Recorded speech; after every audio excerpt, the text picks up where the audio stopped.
Hi, welcome to Fermentation Friday. The neighbors here grew beets and left a bunch of beets, and there's an apple tree in the backyard.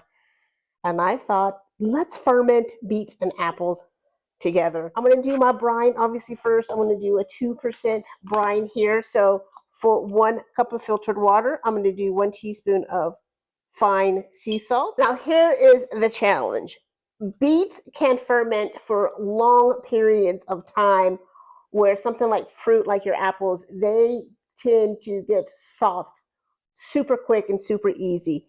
So I think the balance here is going to be to ferment these together while keeping the crispness of my apple and also not having too crisp of a beet. So for the beet, I want to peel my beet for sure. And I'm also going to slice my beet really, really thin so that it will ferment quicker. And this would be a great thing to slice on a mandolin so you can get it super thin. I think obviously this would be good to just to munch on. I'm a huge lover of beets, but I also think this combination, like on a salad with like some goat cheese, will be a great thing to do. Now, when it comes to the apples, because I know these came from the backyard and they have no wax and they haven't been sprayed with anything, I feel safe leaving the apple peelings on.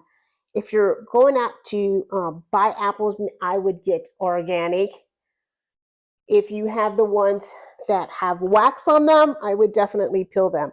I want to leave the peelings on because it's going to do a couple things. There's tannins in these apple peels that's going to help them keep their crispness, and it's also going to help them keep their shape. Now, my beets I did thin, and my apples I wanted to do thicker.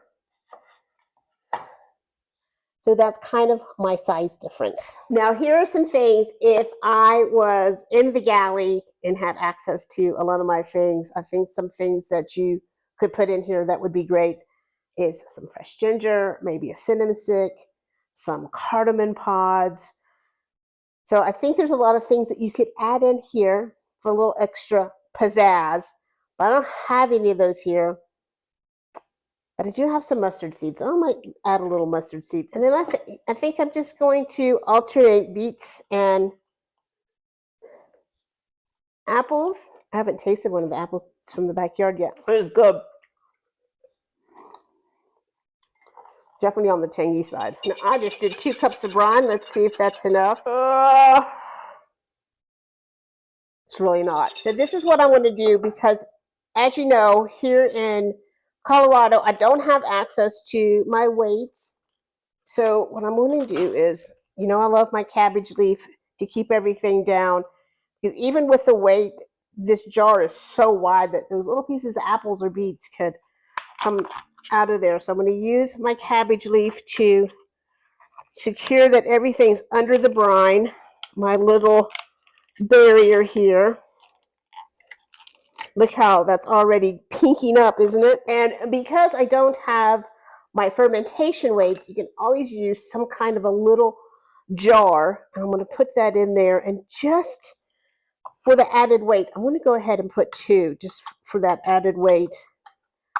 And then I'm going to add the rest of my brine. And the reason I'm doing this is I want to fill those up because I want them to be heavy so that they stay down. So now that's going to pretty much bring us to the top.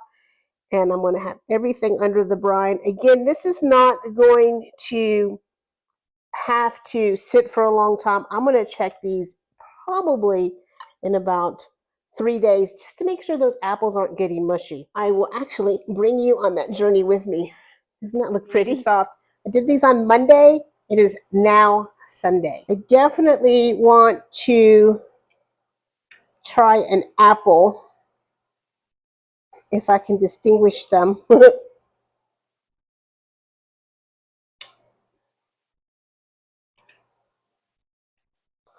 Perfect. It still has some crunch. It definitely tastes like a beet now, which for me is okay. Definitely some crunch in those beets, and that's okay.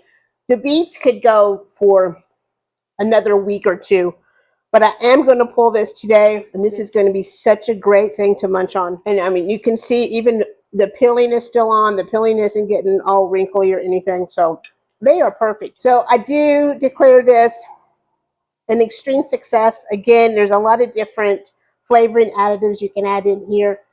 All the ideas are on the website with instructions. So happy Fermentation Friday. See y'all later.